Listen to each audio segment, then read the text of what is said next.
Hello everybody, welcome to Marketing Analytics course. This is Dr. Shagata Chatterjee from Vigisom IIT Kharagpur who is taking this course.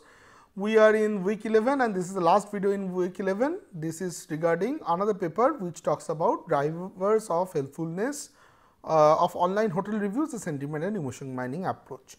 So, this is something that I also want to just copy here as I did for the last video and probably paste it here.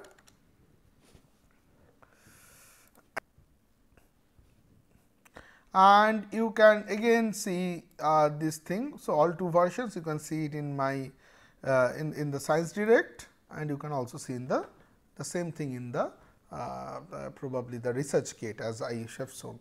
So, drivers of helpfulness of online hotel reviews. So, the highlights are basically this: textual reviews and quantitative ratings are used to explain review helpfulness. What is the helpfulness? We will talk about.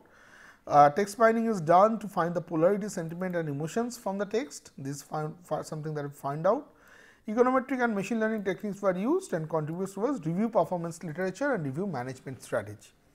So, let us talk about what is review, what are the helpfulness. So, I will just delete this one. Okay.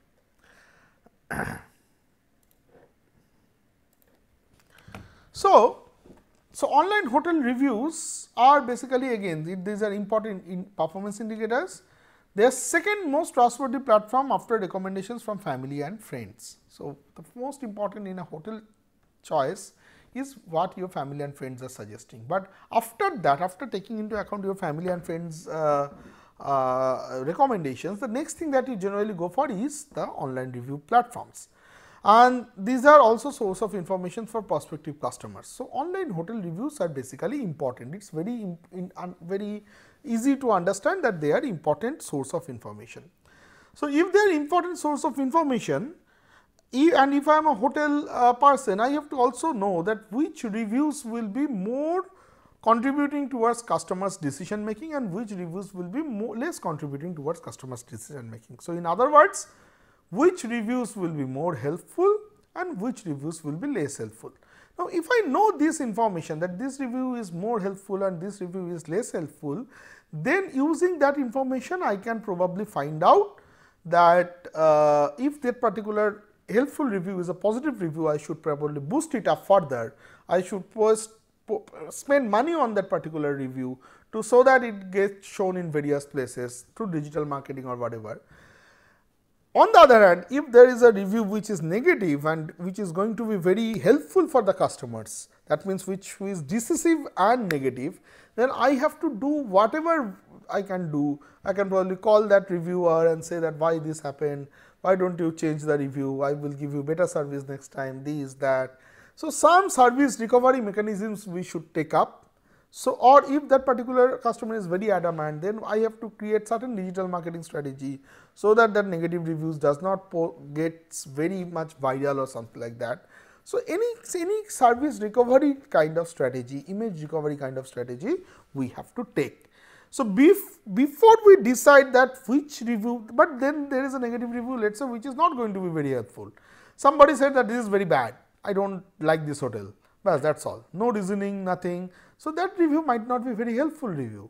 So, then there is no point on spending your time on that kind of a review. So, it is more important to find out which reviews are going to be viral, and then if there are positive reviews, make it viral more. If there are negative reviews, try to find out that what are the causes why these are negative review and try to rectify that. And sometimes it can be so messaging that particular reviewer is also involved when I am saying all of these things. So, why this study?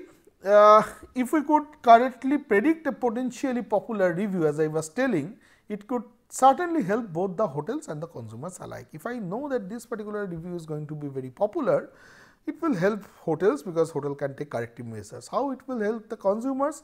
Then the consumers will know that if I want to have my voice listened by many customers, what should I do? That kind of an idea they should get. Hoteliers will, so because review writing is a I would say business today.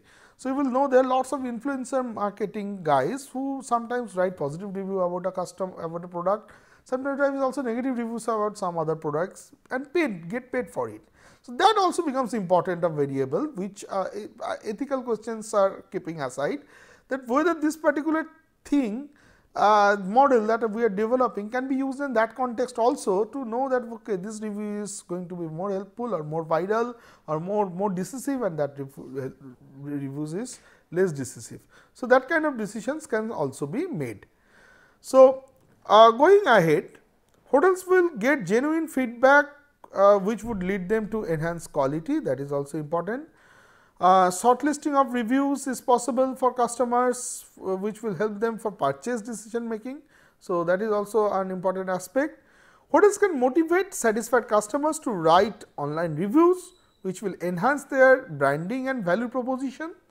And the last one is, a reviewer could also know how to write good or helpful reviews. So, there are various places where this particular thing can be applied. So, keeping that in mind, we have created certain hypotheses. For example, we told that the higher the total sentiment content in the text of the review, the more helpful the review is perceived. What is total sentiment content? I told that there is positive sentiment or negative sentiment, both, right. Now, total sentiment is an addition of positive plus negative. If you remember, in the last class, we did overall sentiment as positive minus negative. I am not saying positive minus negative count, I am saying positive plus negative count now.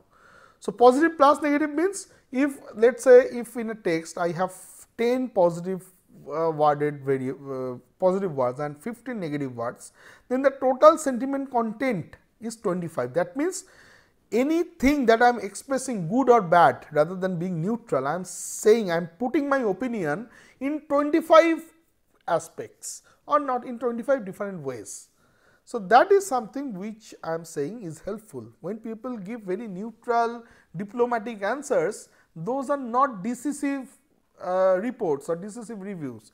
When people give very much, it might not be biased, but very opinionated answers, that might be decisive. It might be positively biased, negatively biased, or neutral in overall sense. Overall sense, let us say somebody is talking about doing a critical analysis of this particular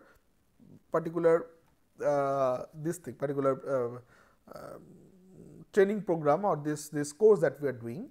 They can say that okay, this is very good, all good things which are positive, which is also decisive, all bad things which is negative, which is also decisive, but or probably balanced, both positive and negative, but he is not giving diplomatic answer. He is not saying that it can be good or bad, he is not saying that. He is saying specifically, okay, so this part of these things are good, this part of these things are bad. When people specifically say all these things, then overall sentiment content, not the overall sentiment, but the number of words which are related to any sentiments goes up. As number of words which are related to any sentiment, positive or negative, goes up, that particular review becomes more helpful. Because people want, the readers want opinions, readers don't want your diplomacy in a review, they want your opinion. So, as long as you are giving your opinion, that is increasing the helpfulness of the review. On the other hand, if your opinion is very polar, if your opinion is all the positive opinion that you are, all the opinions that you are giving is only in the positive side or only in the negative side, very much biased opinion will create a less, because then people know that okay, you are probably paid or you are probably very angry with this particular service provider and venting out your anger here. So, all of these things might not be taken into account positively by a reader. So, that is why I am saying that the higher the polarity of the text of the review, the less helpful the review is perceived to be. So, that is also important. So, you have to write lots of positive and negative things, but you cannot be biased. You have to do a balanced in both of the way. Then what? Then obviously, the interaction of these things has a negative relationship also. So, your positive reviews goes up, the overall review content, sentiment content goes up, you become helpful. Your polarity goes up, you become less helpful. Both of them is so polarity is high and high sentiment. That means you are using lots of only negative or only positive words. it will be further more negative. So, the interaction effect, the multiplication of polarity and total sentiment content will have further negative impact on the review helpfulness. And the same applies for the title also. So, if whether it is a text or the title, polarity is not good. So, that is obvious. So, these are the first 4 hypotheses that we are dealing with. Next I am saying that there are different kinds of emotions. In the last class we discussed that there are 8 kinds of emotions, if you remember, and these 8 emotions are what? There are 4 positives and 4 negative emotion. Now, we break it into arousal, high and low in this also. So, if you remember, the positive one was anger. Anger is a high arousal, negative. Disgust is a high arousal, negative. You want to do something. When you become angry, you want to harm somebody. When you become disgusted, you want to shout loud. So, these are basically high arousal, it makes you to do something, and a negative emotion. On the other hand, sadness is a low arousal emotion, or fear is also high arousal, you want to run away. Disgust might be both, it is a continuum, I am not saying very. So, probably if I just put it in this way, then disgust might be in the middle of this thing. On the other hand, when I talk about, let us say, joy is a high arousal, okay, and let us say trust is a low arousal, positive, anticipation is low arousal, positive, and surprise is also high arousal. So, we can break it in this way. Now, here I am saying that again this low arousal stuff are less contributes towards a decision. Low arousal stuff is very much personal, it does not affect. If I trust somebody, does not mean that you should also trust that person. It is very personal feeling. So, on the other hand, anger or joy or surprise is very much action oriented, and action is something which impacts other people as well. So, high arousal emotions might have higher impact than low arousal, and also we have found out that high arousal negative reviews might have further bigger importance. The higher the emotions associated with negative valence and low arousal, the more helpful the review is. The higher the emotions associated with negative valence and high arousal expressed. Okay, so, this is opposite. I am saying that when things are negative, if it is a negative valence and high arousal, that means like disgust, fear, anger, we do not take it positively, because as a reader I think that that is a personal experience. This is not something that is actually very common. On the other hand, if by chance this particular review is negative and low arousal, like sadness, sadness is more related to expectation disconfirmation theory, that I expected something, I did not get that. So, that might be more helpful to understand something. So, that is how we can take a look that how emotions can impact the review helpfulness. And the last is the length of the review. Obviously, the more of the length of the review, it will have a positive impact, the more is the review helpfulness. So, we need vivid description. So, the more you write, the better, as simple as that. And so, as I told, length of the review has a positive relationship, and the higher the overall quantitative rating is, the more helpful is the. So, we generally have a positive bias, positivity bias. So, the rating that you give, the more it is higher, the more people read it. So, that is why they get more helpful votes. So, this is something, and the last one is, this is also important, that the higher the time distance between the experience and review posting. These are quantitative information. Still now the sentiment, emotion, polarity all were coming from review text, but overall rating that I just told was coming from the quantitative. This is also quantitative. In a review, I told in the last video, if you remember, there was a date of the review and the date of the travel. As this distance goes up, so let us say you posted a review within two days of your travel, versus you posted a review after 2 months of travel, which one will be more helpful? So, we as a reader know that fresh memories are more helpful. So, if the distance of the travel and the distance of the review is lower, the travel and the talking, then it becomes a very important variable that okay. So, if it is lower, then it might impact the helpfulness more. So, the higher the time distance between the experience and the review posting, less helpful the review is perceived to be, that is also important. And the higher the past helpful votes received by the author is, the more helpful the review. So, if the author is more trustworthy, that means in past he has got lots of helpful votes, then this particular thing will also be helpful. So, that is not a causal relationship, that is just a correlation. We have to control for that, that this author is anyway writes good I would say reviews. So, I have to control for his writing ability. So, how I can control for the writing ability of this particular person? By checking that whether he is anyway gets good more helpful votes or not. If he anyway gets more helpful votes, then that will anyway have an impact on his current particular reviews number of helpful votes. So, that has to be controlled. So, these are various hypotheses that we have developed. This is the overall this thing. So, review helpfulness is our y variable, and some things comes from text like total sentiment content, content and title polarity, and the interaction effect of that, then negative valence, low arousal, negative valence, high arousal, both kind of emotions, and the length. These are all from text part.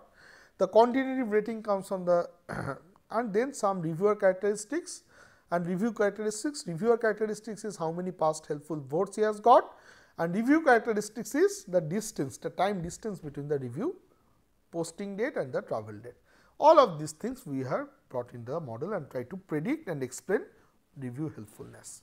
So, this is our basic model. So, the extra variable that is coming up in this particular thing is basically the interaction effect, which is extra over and above the previous model. So, we use tripadvisor.com. There were 942 observations of 40 hotels in a 1 to 5 point scale. We used text mining technique, and as usual we used Affine to find out the sentiment, and NRC Emolex to find out the emotions, and these are the 8 emotions that we have got, and these are the mean and standard deviation of the variables, some descriptive statistics, and this is how the regression works. So, we did Poisson regression 1 because see this is count variable, right. These are all count variable, which is the number of helpful votes. So, for that we use Poisson regression, and we have also used negative binomial applicable for count variables, while lots of zeros are there. So, most of the reviews has not got any post. So, if you see that average helpful votes in this review, the mean is 1.63 and standard deviation is 3.58, which is pretty high. So, I cannot probably should not do a Poisson regression here, we should do a negative binomial regression, and that is what I have done, because Poisson regression the mean and standard deviation are same. And here what I found out by this analysis is that first of all the RC is what? Review content, I just let me, PL stands for polarity. So, polarity has a negative effect, we are getting it here, fair enough. And then title polarity also have a negative effect, we are getting it here and here also. So, H4 is supported, H2 is supported. Overall sentiment does not have any impact. So, this is actually not significant, and RC is the length that I will discuss about this thing. This has a important, RC means the length of the review count, basically length of review, how many words are there in the review. That has negative significance, we thought positive, but it is negative. So, it is opposite, not H7, basically it is opposite of H7 is what we are getting. So, that I will discuss later. And overall rating has a positivity bias, fair enough. supported. Now, time distance has a negative impact, very small negative impact, but still supported. DSG, that means disgust. Disgust has a positive impact, which is supported. Disgust is a probably what I can say is a okay. So, disgust is medium arousal. So, I cannot say H5 is supported or not, but sadness I can say, because it is actually low arousal. On the other hand, fear is negative and fear is high arousal. High arousal, negative valence. So, these H5 and H6 is supported, and the last was THV. THV was I forgot that, and this is basically the interaction effect. Interaction effect is also supporting, and THV is supporting H10. Let us see what is H10. The higher the past helpful review. So, past helpful reviews also has a positive impact. That means, as the guy is more helpful in general, the number of helpful words in this particular review will also go up. So, that is also supported. So, basically H1 is not supported out of all these things, and H7 is opposite. So, to be precise, this H1 is not supported, this is not supported, and this is negative. Why this is negative? Because this says that basically now our understanding says that after doing this analysis, whatever there were hypotheses that we are testing, hypothesis might not be true always. We have to check that whether they are true or not. So, after doing that, I found out that there is no point on writing a long review. After you have told all of your information that you wanted to say, you have expressed your emotions, you have given the polarity and sentiment and etc. Controlling for this, just blabbering your experience has nothing to do. That will not make this particular review helpful. You have to give very much lots of information, opinions and informations which can lead to certain decision. Just writing a this much long review, giving your experience, nobody wants to know your experience, nobody wants to know what you ate in the hotel, why you slept in the hotel, what you did in the hotel. They want to know that whether the hotel staff is good, whether the food is good. They do not want to know that what you ate and whether you enjoy Chinese or Japanese or American, which kind of food. They want to know that whether those foods are available and what is the taste of those foods. So, give the right information in the review. Do not give a travel, there is a difference between a travel blog and a review, and a reviewer has to understand that. So, that is something that becomes important. So, a polar title would lead to distrust and thereby making less helpful. Negative emotions and low arousal has in effect higher helpfulness scores. The study suggests that overall quantitative rating has a positive and significant relationship. Time distance will have a negative and significant relationship. The result suggests a significant positive relationship between past helpful words received by the author and review helpfulness, and we also found that higher length of the review text leads to lower helpfulness. So, some of this understanding we are getting from this particular. We also tried to check using using Poisson and negative binomial to check that whether the results are. What are the managerial implications? It gives an idea about how to predict potentially popular reviews. So, we can use this model, we have used in this model actually. In the predictive model also, we have used random forest and decision tree and normal regression to check that which one is giving better prediction, and we have found that boosting or random forest is giving the best prediction, but these are not very. We have also used ANN, but regression is not giving very bad result even in the predictive thing. So, that is okay, we can go ahead with regression. So, by saying that I am saying that I have created a predictive model how to predict that which review will be high or low. That predictive model was created by this particular equations that we have created, and information about the drivers of review helpfulness is important for sellers. This information will help them in review solicitation process. They want to know that and which they can use to promote their business. And drivers of review helpfulness are also important for a reviewer who can get information about how to write a good helpful review. So, it can help a reviewer and it can help a business. So, both it will help. So, that is all for how we can apply this thing in various contexts, and we will be discussing about a little bit brief about topic modeling in the next video probably, and then we will go for week 12. So, thank you very much. I will see you in the next video.